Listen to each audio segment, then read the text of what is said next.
माझा हा व्हिडिओ जर चुकून माकून दीपक दादा केदार पस्तूर गेला ना, म्हणजे पॅन्थरचे अध्यक्ष आहेत, तर दादा खरंच तुमचे मनापासून आभार मानते.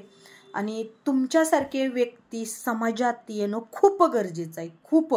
कारण तुमचे विचार एवढे सुंदर आहेत, तुमचं जे रोखठोक बोलणं आहे एक नंबर आहे. खरंच तुमच्यासारख्या व्यक्तींची गरज आहे समाजाला, की बाबा खरा आरसा दाखवण्याची. नाहीतर आजकाल काय झाले माहिती आहे का, राजकारणी लोक त्यांची स्वतःची पोळी भाजून घेत आहेत, आणि काही पुरुषही आहेत आणि लेडीजही आहेत, राजकारण्याला सपोर्ट करून जनतेची दिशाभूल करत आहेत. पण दादा तुमच्या समाजकार्याला सलाम, खरंच सलाम.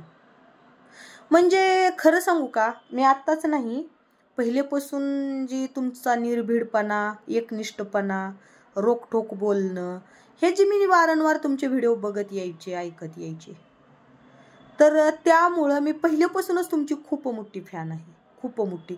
तुमचं प्रत्येक कार्य हे मला खूप आवडायचं. मी खूप कौतुक करायचे की बाबा दीपक दादा केदारने असं केलं तसं केलं.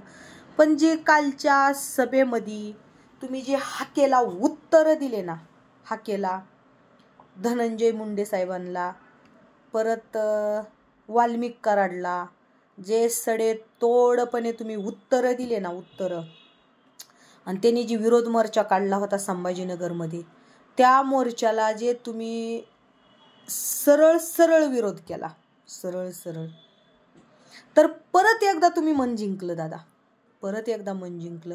की खरंच तुमच्यासारखं कुणीतरी पाहिजे रोखठोक बोलणार, आणि ह्या समाजाला गरज आहे दादा तुमच्यासारख्या व्यक्तींची.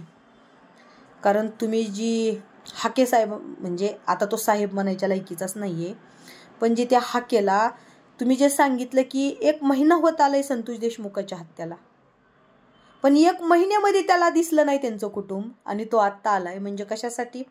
आणि त्यांचे कैवार घेणारे हे, त्यांची साईड घेणारे हे, म्हणजे सरळ सरळ आरोपीला पाठीशी घालणारे काही लोक आहेत समाजात, खरंच आहेत. पण दादा तुमचं तसं नाही, आणि तुम्ही स्वतःच्या जीवाला पण भेट नाहीत बरं का, की बाबा आपल्याला कोण हे करल, खरंच भेट नाहीत. समाजाला न्याय मिळावा म्हणून तुम्ही स्वतःच्या जीवाला भेट नाहीत. आणि तुमचे मला एक वाक्य खूप आवडले त्यामध्ये बोलताना, की तुम्ही जे बोलले ना, संतोष देशमुखाची हत्या होण्यामागचं खरं कारण जे तुम्ही सांगितलं समाजासमोर, की बाबा संतोष देशमुख ज्यांना न्याय मागायला गेलते तो एक बौद्ध मुलगा होता, आणि त्यांना न्याय मागायला गेले. जर वाल्मिक कराडनं खंडणी मागायलाच गेला नसता तर हे पुढचे प्रकार वाढलेच नसते. हे जी तुमचं सडे तोड रोखठोक बोलणं आहे, ते बोलणं मला खरंच खूप आवडलं. आणि दादा तुमच्या कार्याला परत एकदा मी खरंच मनापासून सलाम करते. आणि योगायोगानं मला आशा तर खूप आहे, कारण मला तुमच्यासारख्या व्यक्तींना भेटायला खूप आवडतं. मला ही राजकारणी व्यक्तीला वगैरे भेटायला आवडत नाही, पण तुमच्यासारखे जी समाजसेवक असतात, आता तुम्हाला सांगते, माधुरी पाटील, तुम्ही, हे असे अनेक भरपूर आहेत की बाबा, पण अशा लोकांना जास्त त्रास दिला जातो. पण तुम्ही ह्या कुठल्याच, म्हणजे तशी तर हिंमतच नाही तुम्हाला कोणाला त्रास द्यायची, कारण तुमचं एवढं व्यक्तिमत्व खंबीर आहे ना, की रोखठोक आहे सगळं.